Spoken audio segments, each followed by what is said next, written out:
Hi everybody, welcome to this session. Well, I call it Career Gyan, but I'm going to talk about sales and marketing as a vertical, and this session is aimed at all students who are sitting through B school entrances, are targeting top B schools in the country.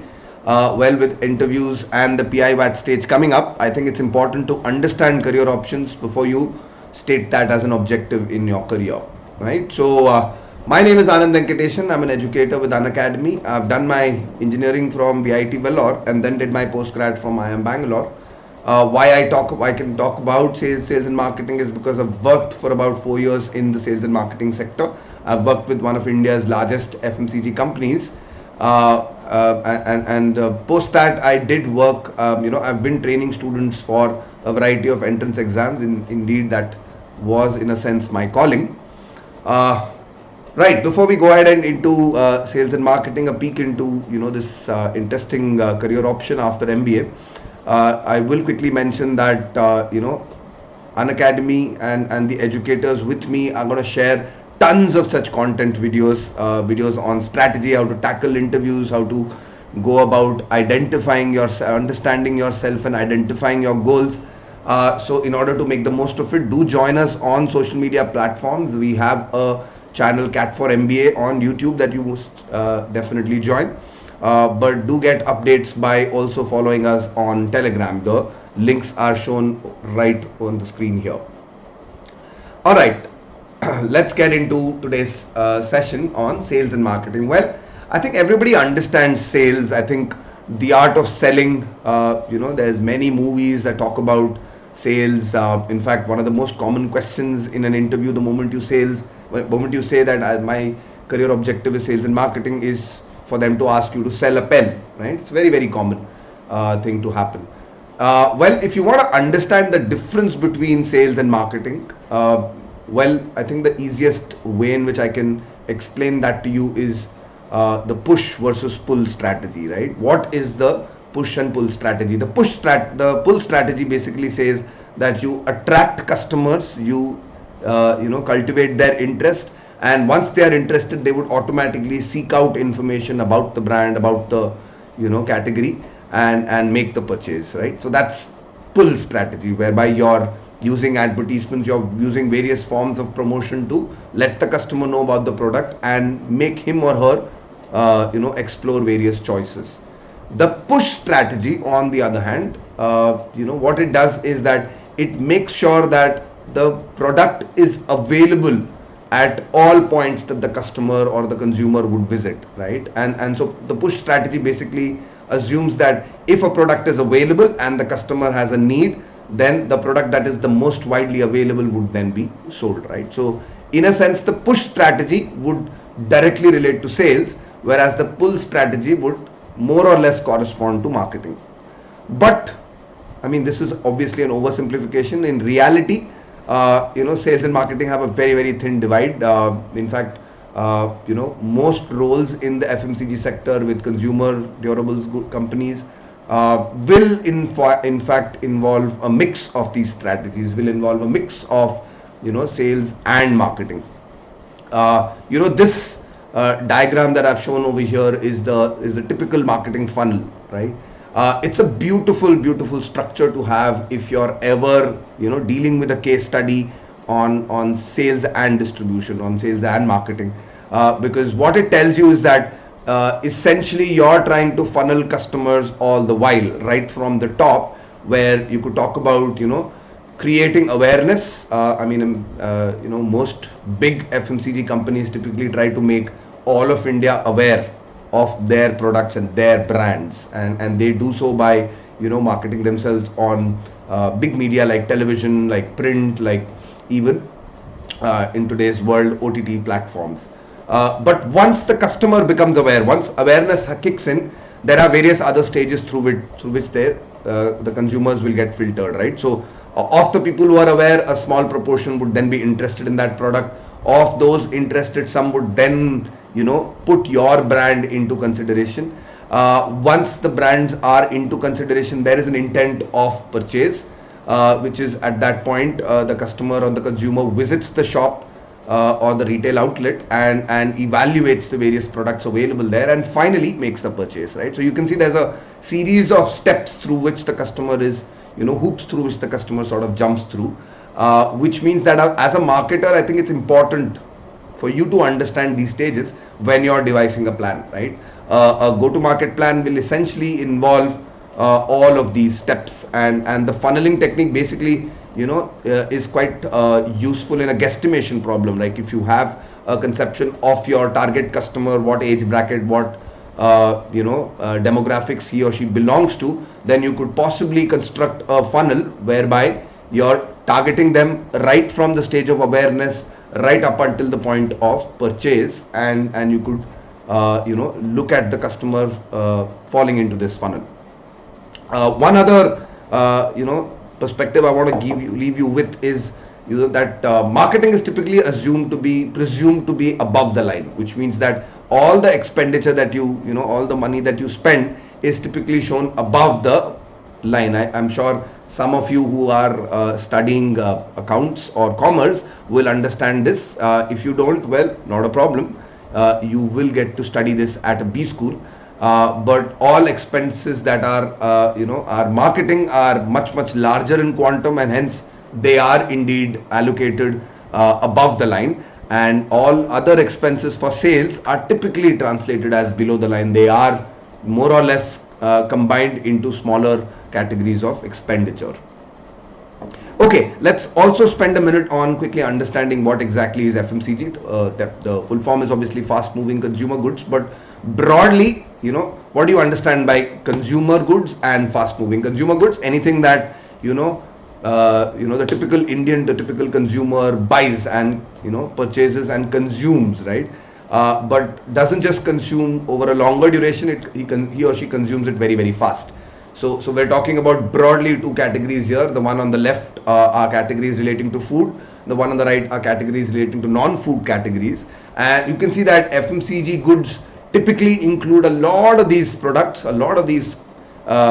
which are extremely fast moving. Think about a beverage. You probably consume a beverage every day or every couple of days, or a dairy product which like milk, cheese, or curd, which would be consumed on almost a week to week basis. Cereals, which you probably buy every month or multiple times in a month, and frozen foods that you would consume, right? So you can see that the turnover for the shop as well as for the consumer is going to be pretty high. And at the other end of the spectrum are FMCG goods which we more often than not associate FMCG with, which is soap, sabun, tel, right? So yes, we're talking about the cleaning products at household level. We're talking about cleaning products like fabric wash, like personal washed items, hair care, skin and facial care, and also dental and oral care, right? And remember, this is just an indicative list. The idea is that these are products or brands which consumers buy. They buy them pretty often. In fact, I worked with one of the most fast selling product categories, which is indeed cigarettes. Because you tend to buy cigarettes on almost a daily basis. There are many product categories which people purchase on a daily basis, consume on a daily basis, and so all of this gets bunched together into FMCG. Why is FMCG such a sought after domain? Is because most FMCG companies are pretty huge. I mean, up on the screen you're seeing the top FMCG brands in the year 2020. These are all Indian brands, and you can still see that almost 90% of them will have instant recall in your mind. So it is important to understand that these companies are very large, and the reason why these companies are very big is pretty much because the product is consumed very fast. So while it might be of a very low ticket price, but given that it gets consumed very fast, the amount of revenue generated by these products is very high. Okay, now what exactly does one do in the FMCG sector? Well, I think first and foremost, when you're working in FMCG sales and marketing, the primary thing is to understand the supply chain, and while you're not really working in supply chain, what you're doing is managing the supply chain end to end, right? Because if you're, for example, when I was working with ITC Limited, Uh, there were multiple categories that I would deal with, not just cigarettes. There would be a plethora of food, non-food, personal care items that the company would sell. And I think the biggest challenge that one would face is that you had to ensure that the estimation of how much would be consumed by your market. You would need to estimate that, plan for that, and ask for ensure that there is enough supply from the manufacturing facility, from the various warehouses where these products are stored.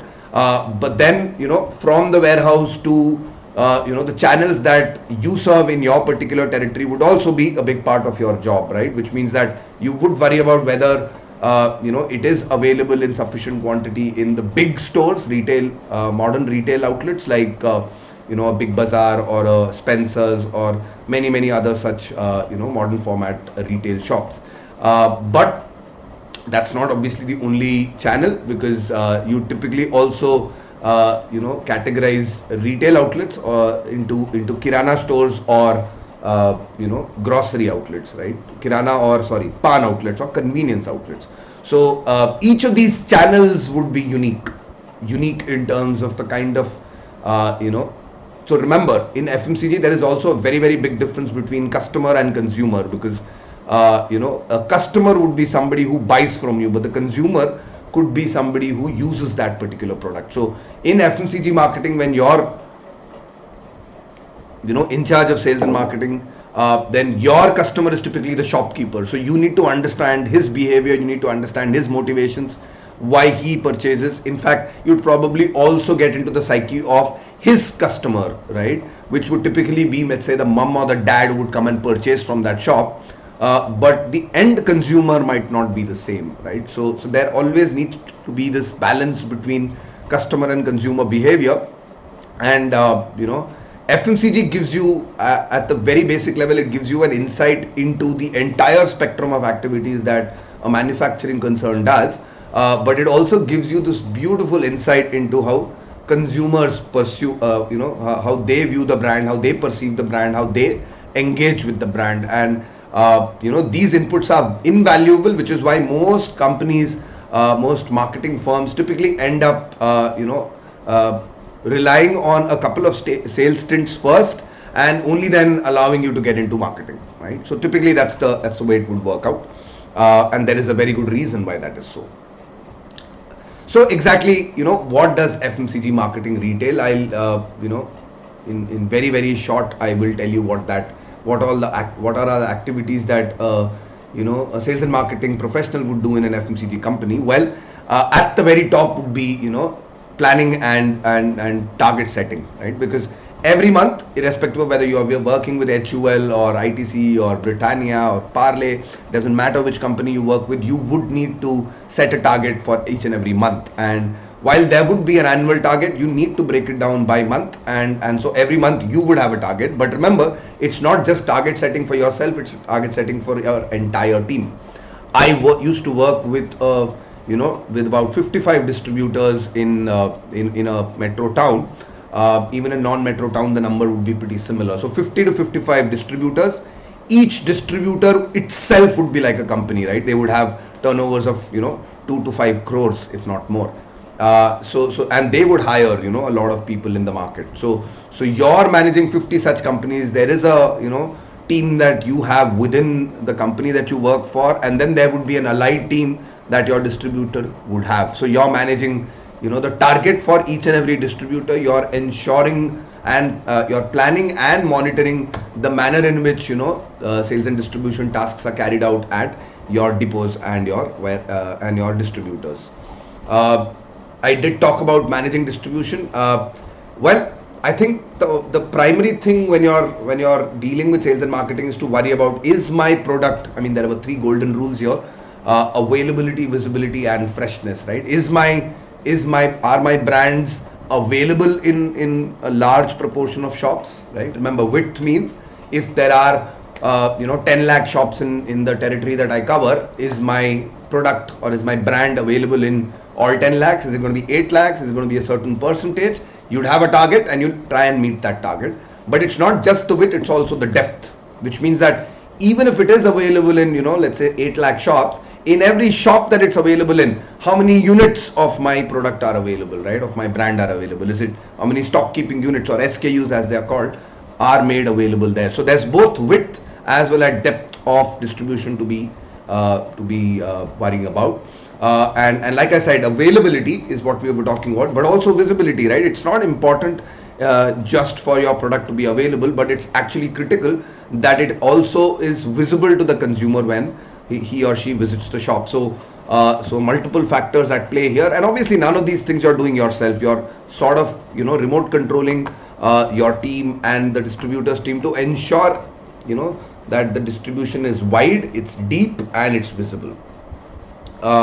Obviously visibility has a special place because most metro towns have intense competition, which means that there would be an ongoing war of sorts on the storefront, where you're fighting for point of sale visibility, you're fighting for branding that outlet, branding various parts of the merchandise, branding, and creating a lot of promotional activities. So a lot of your time and energy every month would go into designing these schemes, in understanding what kind of margins should we be setting for some of the schemes, which channel partner that would engage. Would it be the distributor himself, or would you possibly incentivize the wholesaler, or is it going to be the shopkeeper, the retailer himself? Or in some cases, marketing would also entail a benefit to the end consumer, right? Maybe a certain percentage off, maybe a bundled offer that makes it more attractive to purchase your brand.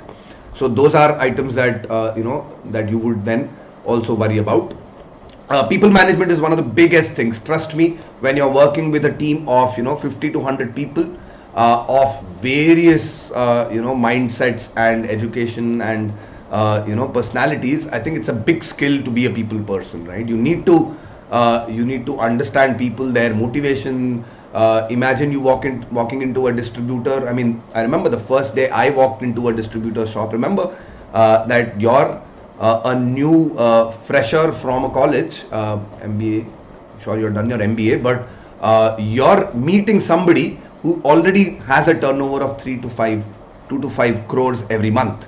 This is a guy who knows how to run his business. This is a guy who knows how to manage his cash, and you're supposed to be his boss, right? So from day one, it's an uphill battle, because you need to somehow find that balance between imposing your will, but also taking him or her into your confidence. And I gave you an example of a distributor, but this extends to all other channel partners and your team members. So people management, both within the company, because obviously all your area managers and the executives who work under them would all inherently report to you. So your job is to manage their targets, is to monitor them, is to give them ideas, is to take stock of them on a periodic basis, but not just within the company, but also with outside of it, right? Distributors' targets are also to be met, and motivating the people therein is also a big part of your task.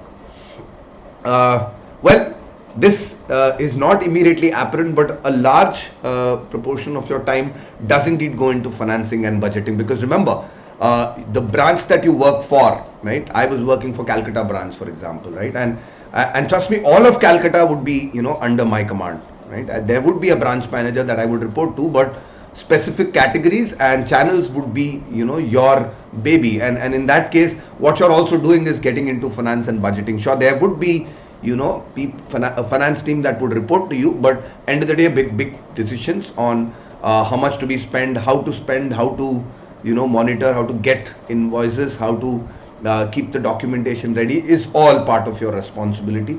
Budgeting, trust me, is not so easy, because you're talking literally about hundreds of crores worth of money that you're handling, and so it's intense pressure, and that you need to manage.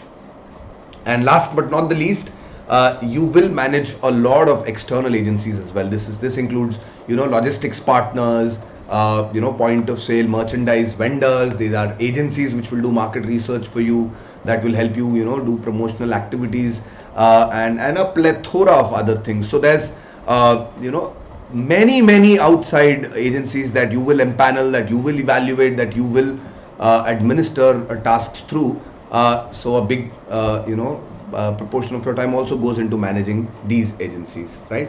Well, if you look at it all in a single perspective, I think, and the FMCG sales and marketing vertical is one where you are trained to become a jack of all trades, because you learn everything, right? You learn budgeting, you learn finance, you learn budgeting, you learn promotional activities, you learn sales and marketing, you learn distribution, you manage logistics, you coordinate with people. That's like a mini entrepreneur that you become, right? And my firm belief is that somebody who does well in metro markets or non-metro markets, but metro markets are typically more challenging of an FMCG company. I think 4-5 years in there, and I think you're already grooming yourself to become a successful entrepreneur, right? So the next time that you're in an interview and somebody asks you, why do you think you'll make a good sales, you'll do well in sales and marketing? Well, think about why you could do each of these tasks better, and what from your previous, experience at school and college compels you, makes you believe that, this is something that would come naturally to you, right?